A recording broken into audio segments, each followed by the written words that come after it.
Hello guys, welcome to another video in my channel. अभी हम जिस मैच के बारे में बात करने वाले हैं वो है कल सुबह को होने जाने वाला सुपर मैच का मैच, जो कि होने जा रहा है कैंटरबरी और ऑकलैंड के बीच में। तो ये मैच होने जा रहा है हिगली ओवल क्राइस्टचर्च में, जो कि कैंटरबरी का घर है। काफ़ी दिनों के बाद अपना होम मैच कैंटरबरी इस ग्राउंड पे खेल रही है। बीच में मेन पावर ओवल रैंगियोरा में मेरे ख्याल से एक मैच उनका हुआ था। लेकिन अपना आखिरी मैच जो है वो ऑकलैंड के अगेंस्ट में ही खेला था कैंटरबरी ने, और ऑकलैंड ने उसके बाद भी एक मैच खेला था जो कि ओटागो के अगेंस्ट में था, और ओटागो को एक बहुत ही रेयर जीत उन्होंने दर्ज करवाया था।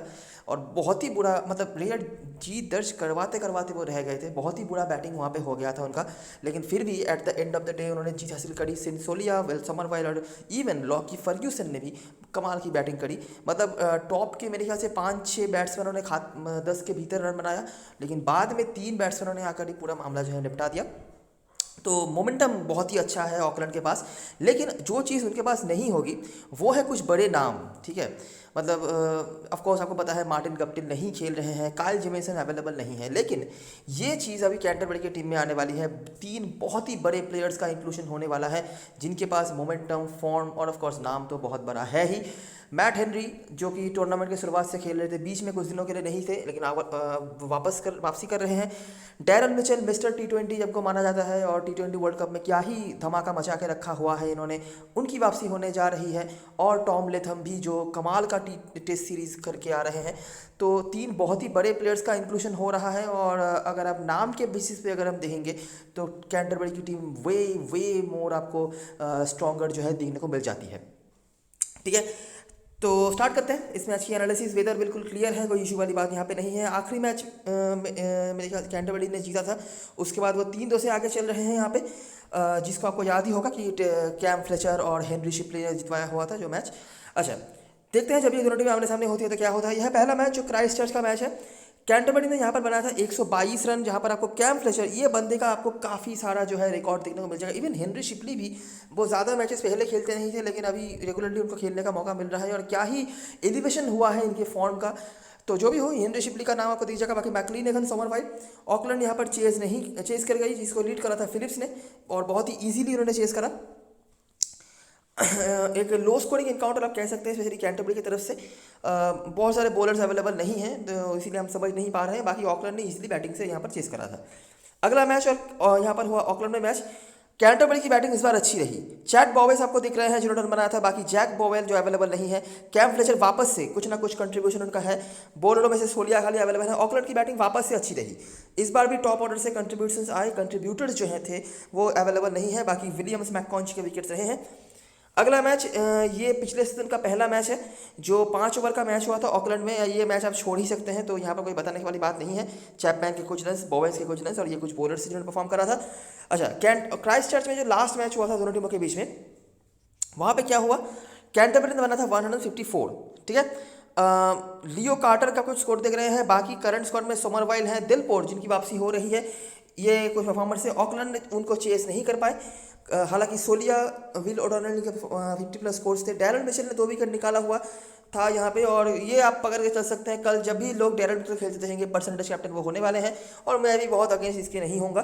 तो 2 विकेट के हाथ में है, बाकी कुछ बॉलर से। और इसमें का जो पहला मैच था, ऑकलैंड की बैटिंग डिसेंट रही थी, 167 उन्होंने बनाया था। फिलिप्स देखिए कंसिस्टेंट नहीं है, लेकिन जब उनका स्कोर आया है उन्होंने 50+ ही बनाया है।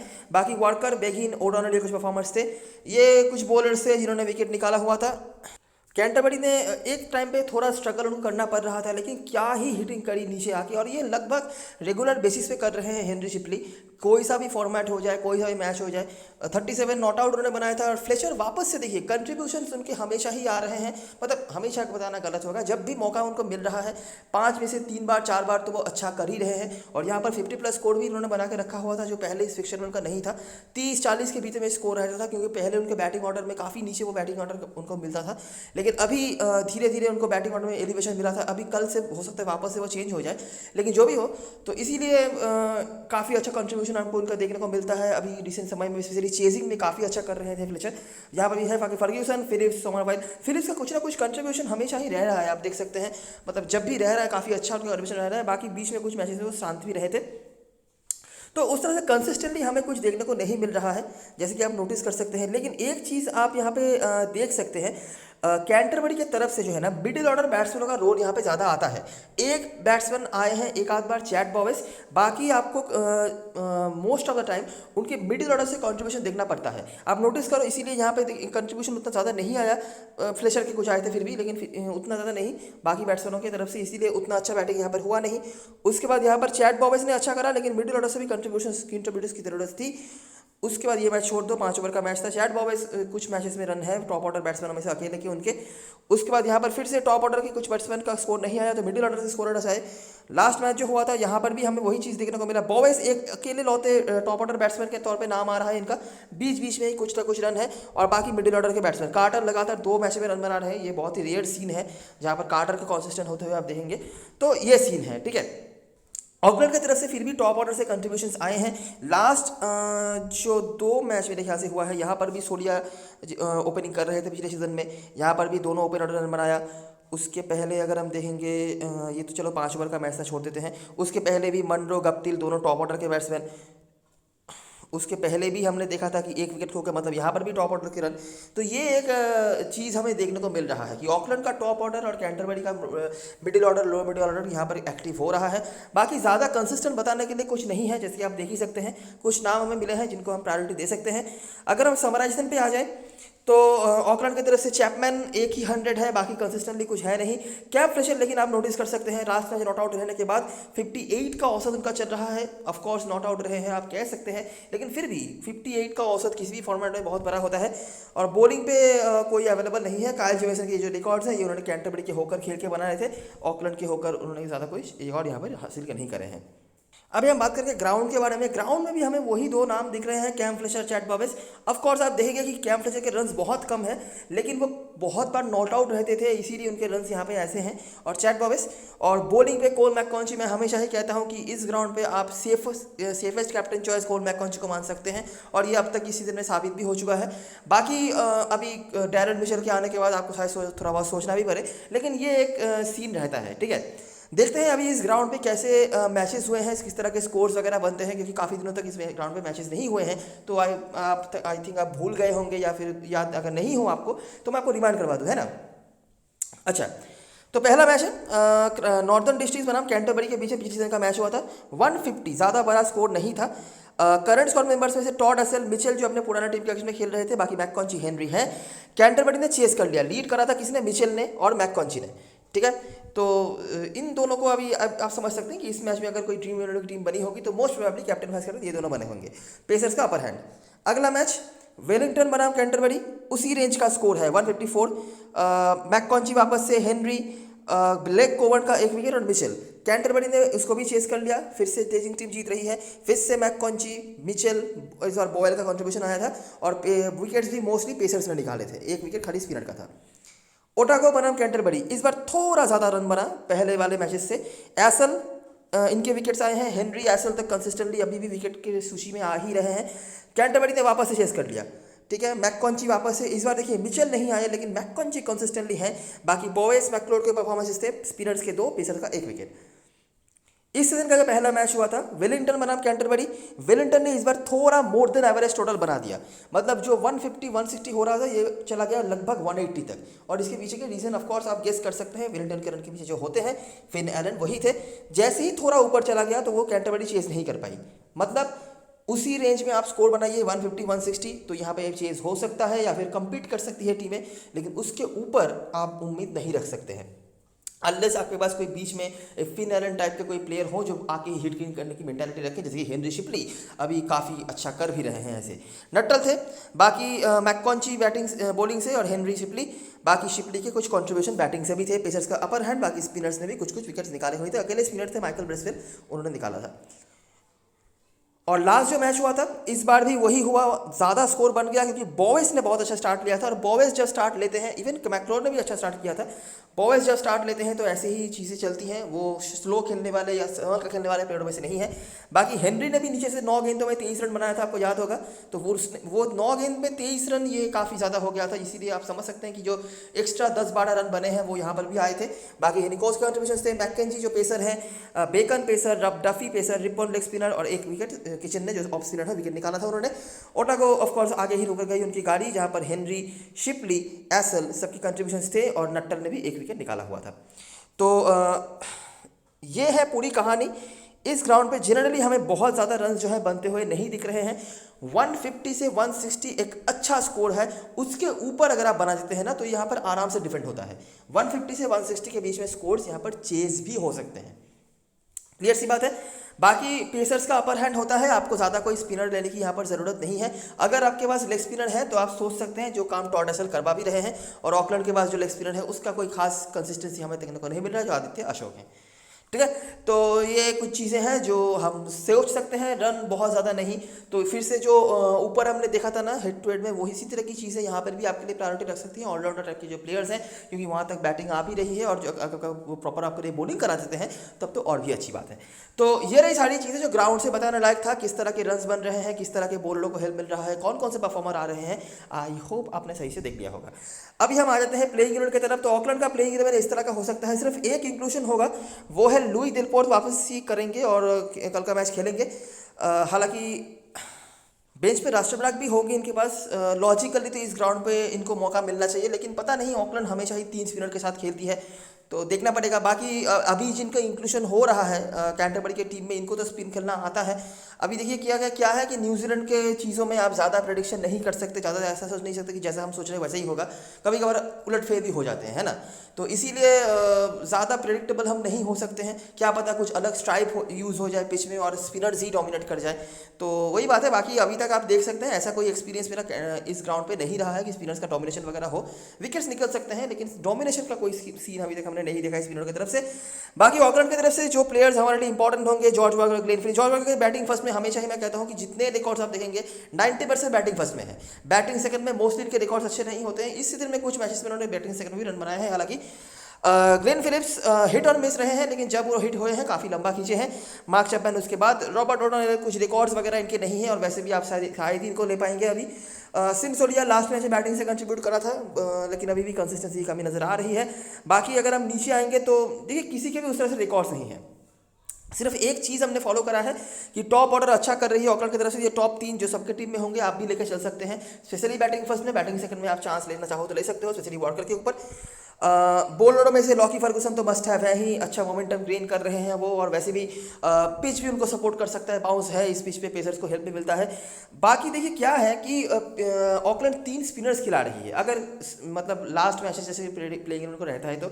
और बेन लिस्टर के जो बेस्ट रिकॉर्ड्स आपको दिखेंगे वो बॉलिंग सेकंड में दिखेंगे, ले सकते हैं आप। और अगर आपको कोई और पेसर ऑप्शन चाहिए तो आप सिन सूर्या के साथ भी जा सकते हैं, क्योंकि जैसा अभी टीम मुझे दिख रहा है कैंटरबरी का, इनके पास मुझे लगता है प्रॉपर बैटिंग भी आनी चाहिए। और अगर स्पिनर को खास कुछ हेल्प नहीं मिले, उनको रन पड़े, तो सिन सूर्या के बॉलिंग के भी ओवर्स बढ़ सकते हैं। इसीलिए बाकी ज़्यादा कुछ मैं एक्सपेक्टेशन नहीं रख रहा। तो हमारे टीम में जो जो प्लेयर्स होंगे मोस्टली इन तीनों को हम लेके चलेंगे। लॉकी फर्गुसन 4, सिन सोलिया 5। बाकी भी अगर कोई स्लॉट बचे या वहीं कुछ लगे तो आदित्य अशोक या लुई दिलपोर्ट में से हम ले सकते हैं। लुई दिलपोर्ट एक ऐसे बॉलर हैं, ये कहीं ना कहीं से किसी ना किसी तरीके से विकेट निकालना जानते हैं। अभी तक आपने नोटिस करी होगी हर मैच में खाते विकेट रहा है, एक से दो। तो ऐसा है, आदित्य अशोक अभी भी थोड़ा उनको मतलब सीख रहे हैं, टाइम लगेगा, लेकिन पिच में अगर किसी एक तरह के स्पिनर को आपको लेना है तो वो लेग स्पिनर्स ही होते हैं। तो इसीलिए आदित्य अशोक को हम कंसिडर कर सकते हैं अगर हमें बाद में लगे तो। बेंच पे राष्ट्रपराग होंगे लेकिन उनको खिलाया नहीं जा रहा, तो बातें करके फायदा नहीं है। कैंटरबरी की तरफ से चैट बॉबेस, टॉम लेथम रोपेरिंग करेंगे। लियो कार्टर मुझे लगता है उनको नंबर 3 पे कंटिन्यूअस रखा जाएगा। अच्छा कर रहे हैं, बुरा नहीं कहूँगा, और थोड़ा बहुत मैच्योरिटी भी दिखा रहे हैं धीरे धीरे। पहले आके उनको हिटिंग करना पड़ता था, जैसा कि कैम फ्लेचर को भी करना पड़ता था, लेकिन कैम फ्लेचर हमेशा ही थोड़ा ज़्यादा मैच्योर रहे हैं। लियो कार्टर अभी थोड़ा डिपेंडेंसी भी दे रहे हैं, और मुझे लगता है उनको नंबर 3 पर ही रखना चाहिए। अगर आप उनको तैयार करना चाहते हैं इस पोजीशन पे तो बिल्कुल उनको खिलाना चाहिए, भले ही आपकी टीम में बाकी बड़े प्लेयर्स का इंक्लूजन हो। पॉसिबिलिटी है कि लियो कार्टर नीचे आ जाएंगे, डैरेन मिशेल ऊपर आ जाएंगे, या डैरेन मिशेल ने T20 वर्ल्ड कप में ओपनिंग भी कर दी थी, तो वो भी एक पॉसिबिलिटी है। तो देखना पड़ेगा क्या करती है टीम। कोल मैककॉन्ची मस्ट हैव है आपके लिए, डैरेन मिशेल मस्ट हैव है। टॉम लेथम आप छोड़ना नहीं चाहिए कीपर सेक्शन में। एक बार के लिए लोग फ्लेचर को छोड़ देंगे, लेकिन टॉम लेथम को लोग छोड़ेंगे नहीं। फ्लेचर मैं स्पेशली कहूँगा अगर वो चेस कर रहे हैं आप ले सकते हैं, अंडर प्रेशर अच्छा कर रहे हैं फ्लेचर, तो आप ले सकते हैं, ठीक है। उसके बाद हेनरी शिपली मस्ट हैव है, छोड़ना नहीं चाहेंगे आप। टॉड रसल भी एक और मस्ट हैव है स्पिनरों में से। एक किसी भी स्पिनर को दोनों टीमों में से अगर आपको मुझे लेना है तो मैं टॉड रसल को पहले लूँगा। कोल मैककॉन्ची तो है ही, टॉड रसल को मैं पहले लूँगा। उसके बाद अगर कोई स्पेस वगैरह बचे तो मैं किसी और के बारे में सोच सकता हूँ। मैट हेनरी मस्ट हैव है, कोई मुझे बताने की जरूरत नहीं है। एड नटल बॉलिंग सेकंड में आप कंसीडर कर सकते हैं, बॉलिंग फर्स्ट में अगर आप चांस लेना चाहें ले सकते हैं। तो काफ़ी सारे बड़े बड़े नाम हैं, आप देख सकते हैं। ऑकलैंड को अगर यहाँ से ये मैच निकालना है तो कुछ ज़्यादा ही अच्छा परफॉर्मेंस उनको करना पड़ेगा। तो हमारे टीम में जो प्लेयर जरूर से होंगे, चैट बॉबेस होंगे, टॉम लेथम होंगे, लियो कार्टर देखना पड़ेगा कि हम किस तरह से मैनेज कर पा रहे हैं इनको। बाकी Cole McConchie, Daryl Mitchell, Cam Fletcher chasing में, हेनरी शिपली, टॉड एसल, तो यहाँ से हमारे लिए 6 प्लेयर्स हो गए और मैट हेनरी मोस्ट प्रोबेबली 7। अभी यहाँ से हमें अगर कुछ सोचना है तो हम शायद सिपली के ऊपर चांस लें या फिर चैट बॉबेस के ऊपर कुछ सोच सके, तो वो एक चीज़ें हैं जो हम कर सकते हैं। काफ़ी सारे ऐसे प्लेयर्स हैं जिनके कुछ बुरा रिकॉर्ड यहाँ पर नहीं है, काफ़ी सारे पॉइंट से हम ले सकते हैं, लेकिन ले हम मैक्सिमम 7 प्लेयर्स को ही सकते हैं। तो देखना पड़ेगा कि क्या कर पाते हैं हम। कैप्टन मसलन चॉइस की बात करें, ऑकलैंड की तरफ से वार्कर, फिलिप्स, चैपमैन, फर्गूसन, इन चारों के बीच में लोग जाएंगे और ये 4 सबकी टीम में होंगे। बाकी किसी को लोग ले नहीं ले, लेकिन ये 4 सबकी टीम में होंगे। इनमें से आपको कुछ छेड़खानी करनी है, वार्कर के ऊपर आप कर सकते हो चेजिंग में, उनके जगह पर सोलिया को आप ऐड कर सकते हो और आदित्य अशोक एक पॉइंट आ रहे हैं उनके बारे में। बाकी मुझे कुछ लगता नहीं है कि यहाँ से हम ऑकलैंड की तरफ से खास कुछ उम्मीद रख सकते हैं। कैंटरबरी की तरफ से मैककॉन्ची, मिचेल परसेंटेज कैप्टन होने वाले हैं, इसके लिए तैयार रहना। उसके बाद मैककॉन्ची, उसके बाद शिपली, लेथम को भी काफ़ी लोग वाइस कैप्टन बना सकते हैं। कैप्टन शायद लोग नहीं बनाए, लेकिन टीम में सबके होंगे। 100% आपके ओपोनेंट्स देखे जाएंगे जो भी एक्टिव रहेंगे डेडलाइन के टाइम पे, वो इनको ज़रूर से टीम में रखेंगे। और उसके बाद फ्लेचर, हेनरी इधर इनिंग्स में ही आप कैप्टन बना सकते हो, रिस्की रहेगा लेकिन फर्स्ट इनिंग्स में ज़्यादा प्रायोरिटी रखते हैं। और फ्लेचर चेजिंग में आप रख सकते हो और बॉलिंग सेकंड में, मतलब फ्लेचर और नट्टल में से आप एक को ले सकते हो। फ्लेचर अगर बैटिंग सेकंड हो रही है और नट्टल अगर बॉलिंग सेकंड कर रहे हैं तो आप ले सकते हो। अच्छा, मैंने इस तरह का एक स्ट्रक्चर बनाया है। क्रेडिट का बहुत बड़ा इशू आने वाला है, आप समझ सकते हैं। 10 क्रेडिट के मिचेल आएंगे, 9.5 क्रेडिट के लेथम आएंगे, 9 क्रेडिट के हेनरी आएंगे, तो आपका क्रेडिट कहाँ से आएगा, है ना। तो क्या करना है, मैंने यहाँ पे रॉबर्ट ओटोनल को रखा है। रीज़न एक ही है, मेरे पास क्रेडिट नहीं है। अगर आप यहाँ पे चांस लेना चाहते हैं तो ग्लेन फिलिप्स के ऊपर ले सकते हैं, लेकिन ग्लेन फिलिप्स बॉलिंग करा रहे हैं। लास्ट मैच में 2 विकेट, उसके पहले वाले मैच में 50 रन से 1 विकेट, तो इनको ड्रॉप करने का कोई मतलब बनता नहीं है। ठीक है, शॉर्टर फॉर्मेट में कभी भी ग्लेन फिलिप्स के ऊपर चांस लेने का सजेशन नहीं दूंगा आपको। तो लेना उनको है। मार्क चैपमैन के ऊपर आप चांस ले सकते हैं, क्योंकि बैटिंग से खास कुछ वो कर नहीं रहे और बॉलिंग उनको ढंग से मिल नहीं रही। ठीक है, जॉर्ज वाकर हमारे लिए क्रेडिट सेवर बन चुके हैं, 8 क्रेडिट में मिल रहे हैं, तो क्या ही दिक्कत है। हालांकि अभी भी मुझे नहीं पता जॉर्ज वाकर की क्यों 8 क्रेडिट देके रखा हुआ है, मतलब पता नहीं मुझे। तो जो भी हो, तो ये है। हेनरी शिपली मैंने रखा है, अगर आप चाहें, क्योंकि देखिए हेनरी शिपली का बैटिंग ऑर्डर डिमोट होने वाला है। ठीक है, डिमोशन होने वाला है वहाँ पे उनके लिए। अगर आप चाहें और अगर आपको दिख रहा है कैंटरबरी बॉलिंग सेकंड कर रही है, आप हेनरी शिपली के जगह पे यहाँ पे नट्टल को भी ले सकते हो। ठीक है, क्योंकि नट्टल का चेजिंग में बॉलिंग रिकॉर्ड कम से कम काफ़ी बेटर रहा है। और टॉड एसल को मैंने कंसिस्टेंटली रखा है, मुझे सेफ कुछ ना कुछ पॉइंट्स देखे जाएंगे, उनसे ज़्यादा कोई दे उनसे कम कोई दे, लेकिन ये मुझे पॉइंट देखे जाएंगे, ये मुझे उम्मीद है। रॉबर्ट ओटोनल क्रेडिट सेव करने के लिए मैंने रखा है और कोई रीज़न नहीं है। मार्क चैपमैन के रिकॉर्ड्स भी खास कुछ अच्छे नहीं चल रहे हैं, इसीलिए। अच्छा, लियो कार्टर को भी मेरे को लेना था, लेकिन मेरे पास स्पेस नहीं बच रहा। तो आप अगर लियो कार्टर को लेना चाहते हैं, आप क्या कर सकते हैं, आप यहाँ पे समझ लीजिए नट्टल और हेनरी, नट्टल को ही आप समझ लीजिए आप हटा रहे हो। और अगर स्पेशली अगर बॉलिंग फर्स्ट हो रही है, यहाँ पर लिस्टर और सिंसोलिया में से आप किसी एक को ले सकते हैं और रॉबर्ट ओटोनल की जगह पर लियो कार्टर को ले सकते हैं। अगर आप ये स्ट्रक्चर बनाते हैं तो ये ज़्यादा लॉजिकल लगेगा, क्योंकि लियो कार्टर एक तो अच्छा मोमेंटम दिखा रहे हैं, पॉइंट नंबर 2 मिडिल ऑर्डर में मतलब समझ लो 1 डाउन 2 डाउन आ रहे हैं, जहाँ पे रन आते हैं हिस्टोरिकली कैंटरबरी की तरफ से, और इनके रिकॉर्ड्स अच्छे हैं। लास्ट 2 मैच में रन बनाया है वैसे ऑकलैंड के अगेंस्ट में, तो इसीलिए हमने ऐसा स्ट्रक्चर बनाया है। लेथम याद रखना बैटिंग से ही आपको पॉइंट देंगे, कीपिंग शायद वो नहीं करेंगे। तो लेथम मुझे लगता नहीं लोग चांस लेंगे, लेथम को लेना तो चाहिए बिल्कुल ही। एक स्टेबल बैट्समैन है, मतलब हेनरी निकोल्स, लेथम, ये ऐसे प्लेयर हैं आपको कुछ ना कुछ ज़रूर करके देके जाएंगे। अच्छा, अगर चेजिंग कर रही है कैंटरबरी की टीम, तो आपके पास यहाँ पे ऐड करने का ऑप्शन आ जाएगा कैम फ्लेचर को भी, और वो अब कम क्रेडिट में मिल जाएंगे, तो तब आप सोच सकते हो कि लेथम की जगह पे अगर आप उनको लेना चाहते हो तो, लेकिन रिस्क रहेगा, वो उसके लिए भी तैयार रहना। Simple captain vice captain choice Mitchell और मैककॉन्ची, कोई ब्रेनर नहीं है यहाँ पे। मिचेल T20 स्पेशलिस्ट है, इस फॉर्मेट में परसेंटेज कैप्टन होते हैं, चाहे वो 1 पॉइंट दे 100 पॉइंट दे, कोई दिक्कत वाली बात नहीं है। आपके स्मॉल लीग में सभी के कैप्टन वही होंगे, और मैककॉन्ची तो वैसे भी हमारे लिए कैप्टन बनते हैं, अभी मिचेल आने के बाद हमें वाइस कैप्टन बनाने की सोच रहे हैं। बाकी ऑप्शंस की बात करें, अगर आपको रिस्क कहीं पे लेना है तो आप बॉवेस के साथ जा सकते हो। बड़ी लीग में हमेशा ही एक अच्छे ऑप्शन बनेंगे, यही एक टॉप ऑर्डर के अकेले बैट्समैन हैं जिन्होंने कुछ रन बनाया है। लॉजिकली देखिए लेथम को नंबर नहीं आना चाहिए, लेकिन लेथम मुझे खेले नहीं है कि उनके बारे में मैं कुछ नेगेटिव बताऊं। और T20 में उतने बड़े प्लेयर ये कभी रहे नहीं है, उतने बड़े हिटर कभी नहीं रहे हैं, लेकिन ये स्टेबल बैट्समैन है, इनको पता है इनिंग्स कैसे बिल्ड करनी है। आप इनसे 20 गेंद में 50 रन की उम्मीद शायद नहीं रखेंगे, लेकिन ये रन आपके लिए ज़रूर बना देंगे। तो ये है। और बाकी मैट हेनरी भी बहुत ही अच्छे ऑप्शन है, इनको अगर बैटिंग कहीं भी मिल जाती है तो वहाँ पर इनको हिटिंग कर सकते हैं, और बॉलिंग से भी मुझे बताने की ज़रूरत नहीं है कि इतने अच्छे परफॉर्मेंस इनके हैं।